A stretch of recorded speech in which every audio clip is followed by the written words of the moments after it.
Welcome to Toffee TV. It is my three things from Everton 0, Chelsea 0 at Goodison Park this afternoon. A horrible, swirly, windy, wet, freezing cold day at Goodison Park. Bit of sun every now and again there as well. We had it all. And Everton have got themselves a hard-earned point. Chelsea will be disappointed, I said on my match reaction video. They've had the opportunity today to go top of the league, and they were unable to take it. I think there just wasn't an urgency there in the second half, which surprised me a little bit. But from our perspective, another clean sheet, it means Jordan Pickford has the most clean sheets in the Premier League now. With our defence, they've done well of late, really dug in and started defending more. It means we've lost any attacking impetus we did have. We're just not scoring goals. Right now, our play doesn't sort of lend itself to scoring a lot of goals. So therefore, or any goals sometimes. So therefore, you do have to dig in really well and stick to the task. And that's exactly what they have done. Certainly the last couple of games, they've done it well. And they've had to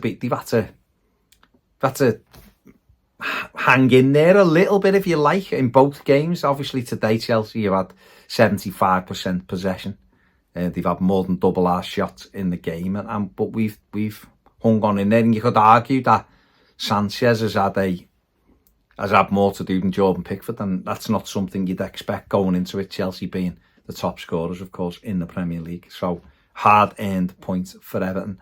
And I'm going to start with the defence. That's my first port of call today. My first talking point is the defence. Jordan Pickford having his 7th clean sheet of the season. He's top in the Premier League for clean sheets, and he should be applauded for that.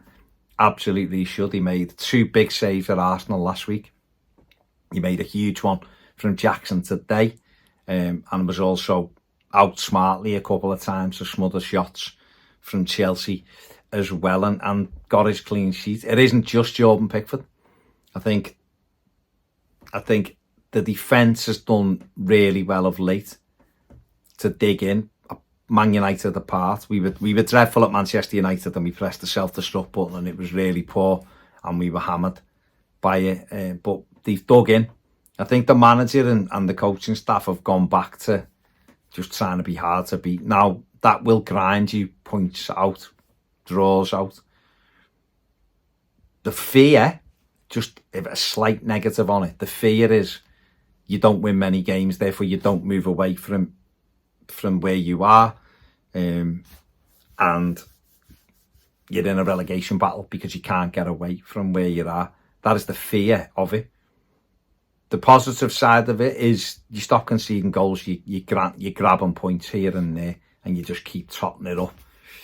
Personally, I think we can play better than that. I think we can play looser and freer than that, which would get us more victories. But right now, that's the model they've adopted, and they've done it really well. They've had 2 incredibly tough games the last week, and got 2 points out of it, haven't conceded a goal, so they should be applauded. Listen, I call it as I see it.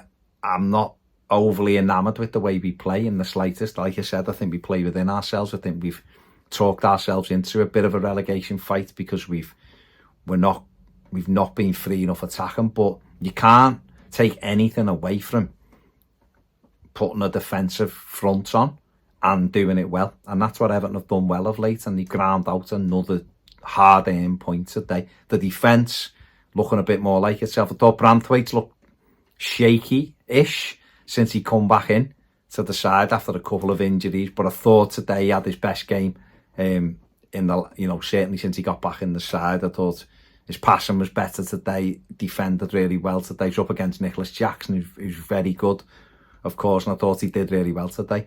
And just on my match reaction, I've just said, for me, the man of the match was a toss-up between Ashley Young and Vitaly Mykolenko. Mykolenko got it because I think he did well overall against 2 wingers, Pedro Neto and then Noni Madueke.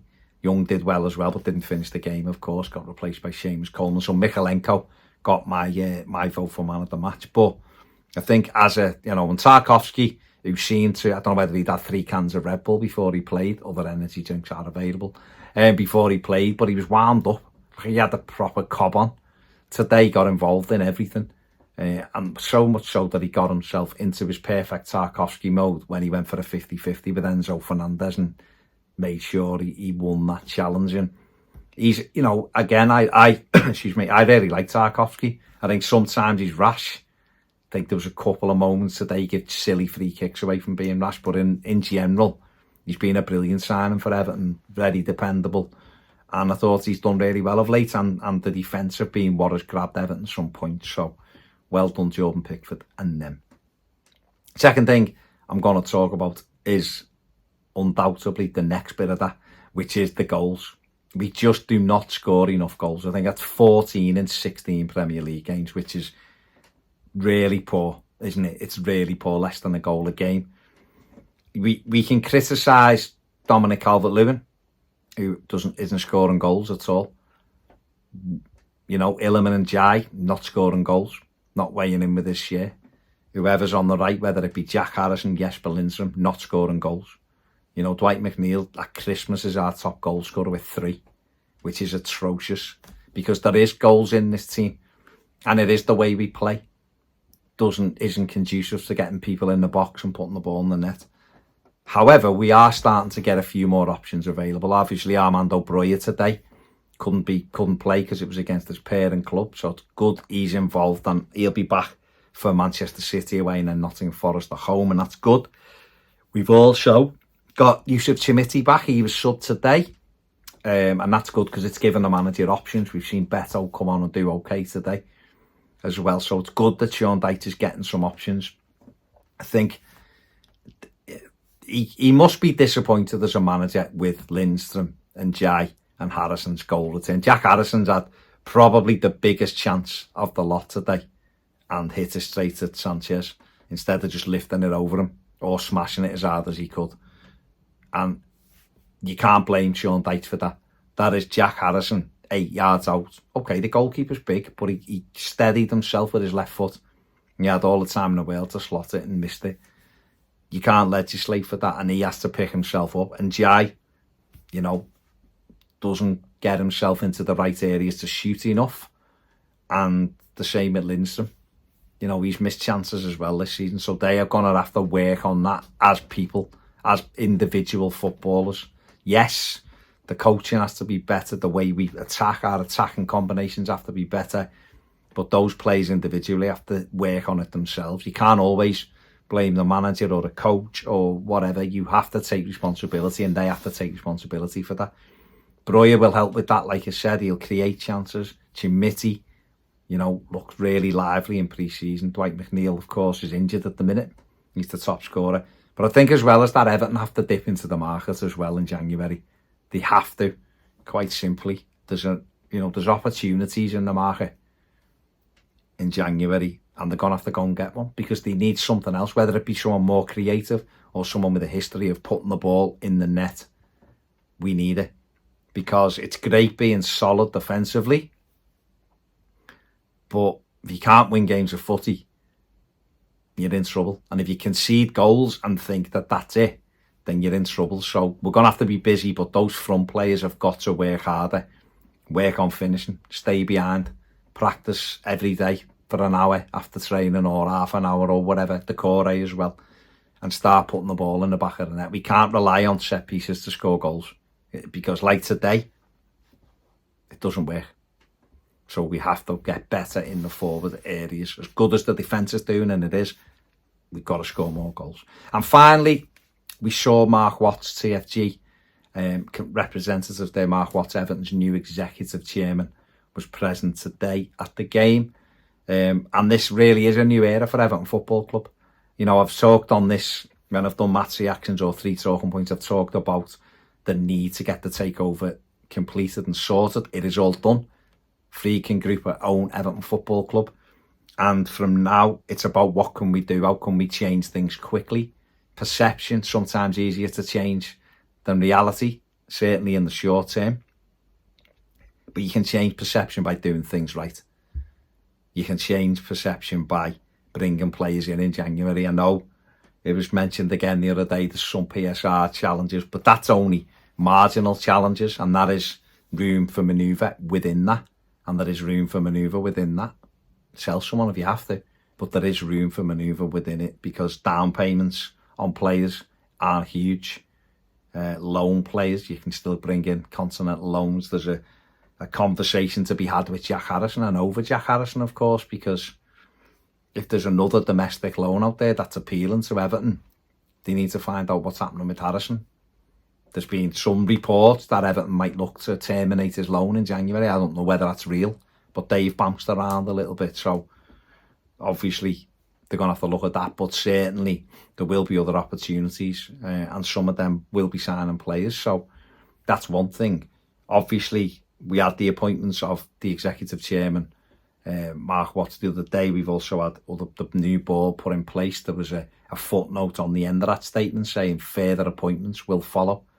Can we go and get a new CEO? And what else are they looking to do? Well, them changes can start coming straight away. And I think that'll help everyone believe there is a brighter future than certainly we've had a real tough time over the last 4 years as Evertonians, 4 or 5 years. And hopefully these people are going to take us to better times, certainly. Better than what we've seen, more calm, more stable. And, you know, start getting us exciting footballers that we can watch. That's what we all want. We all want the same thing. We want to go to match. We want to be entertained. We want to be excited. We want to win games of football. And hopefully this Friedkin group will do that in their strive, as they strive for excellence, which is what they're all about. And Evertonians will go on that journey with them. Absolutely, they will. And certainly if they believe in them, certainly if they think these people are doing it and trying to get the club back on where we think it should be performing, the fans will go with it. And you engage this fan base, you engage a powerful weapon, and you know that's what their next job is. A lot of trust has been lost between the fans and the club over the last sort of coming up to 2 years now since the headlock incident. A lot of trust has been lost and they have to get it back. But you know, it's a good start that they're present. They brought their own people and there'll be further appointments as well. And like I say, January can really focus everybody as well and start moving forward. It is the beginning of a new era, a new dawn. We've got fresh eyes on the football club for maybe the first time in 25 years. And let's see where we go with it. Everton needs dragging up into the 21st century, and let's hope and see the Friedkin group do it. And I'm sure because of their knowing what their standards are in other businesses and seeing what the standards have been like in Rome in terms of wanting the best and not settling, then we'll see. It should be very, very interesting times ahead for Everton Football Club. So we watch this space intently and see what happens. That is it. We will be back doing the final word, of course, tomorrow on Everton Chelsea. There'll be videos out this week through the Christmas week as well. But for everybody else, check them out, of course. Check Ped's Match Reaction, check my Match Reaction, like, subscribe, do all that. But I want to wish you all, everyone who's watched, everyone who's tuned in, subscribed, thumbs up videos, a fantastic Christmas as well. So have a great time with your family and your loved ones. Enjoy it and take it easy. See you later.